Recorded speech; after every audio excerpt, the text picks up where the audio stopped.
الرحیم اللہم صلی علی محمد و آل محمد وعجل فرجہم۔ سرزمین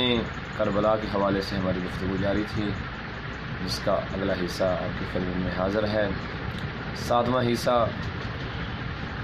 جس میں زمین کربلا کے حوالے سے ہم نے گفتگو کرنی ہے۔ امام حسین علیہ السلام کا قافلہ جب زمین کربلا میں پہنچا تو اچانک سے آپ کا گھوڑا رک جاتا ہے۔ کوشش کی گھوڑا آگے چلے لیکن گھوڑا نہیں رکا،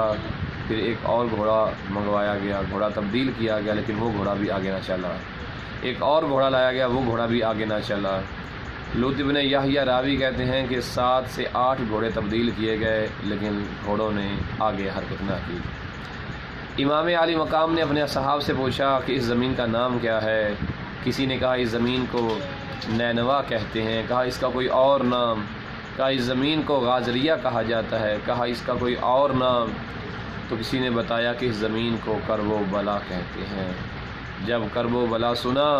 تو امام علیہ السلام نے ایک ٹھنڈی سانس لی اور فرمایا یہیں رک جاؤ، یہی ہمارے اونٹوں کے بیٹھنے کی جگہ ہے، یہی ہمارے قتل کی جگہ ہے، یہی وہ زمین ہے جہاں ہمارے حریم کی حرکت کی جائے گی،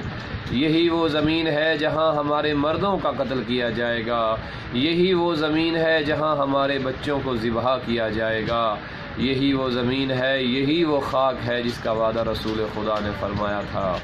اور آپ کے فرمان کی مخالفت نہیں ہو سکتی۔ روایات میں ملتا ہے کہ یہ واقعہ بروز بدھ 2 محرم الحرام 61 ہجری کا ہے۔ امام حسین علی مقام علیہ السلام نے اہل نینوا اور اہل غازریہ سے اس زمین کو جو آپ کے حرم کا حصہ ہے 60,000 درہم سے اس زمین کو خریدا، اور روایات میں ہے کہ زمین کربلا امام علی مقام کے حرم مبارک میں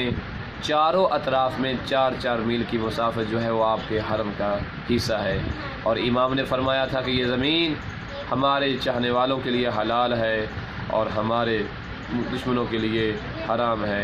امام جعفر صادق علیہ السلام فرماتے ہیں کہ آپ کی اس بات کا لوگوں نے خیال نہ کیا۔ امام علی مقام علیہ السلام نے اہل نینوا اور اہل غازریہ کو بلا کر یہ زمین انہیں وقف کر دی اس شرط کے ساتھ کہ وہ ہماری قبریں بنائیں گے اور ہمارے مزاروں پہ آنے والے زائرین کی مہمان نوازی کریں گے، ان کی قیادت کریں گے، ان کی رہنمائی فرمائیں گے۔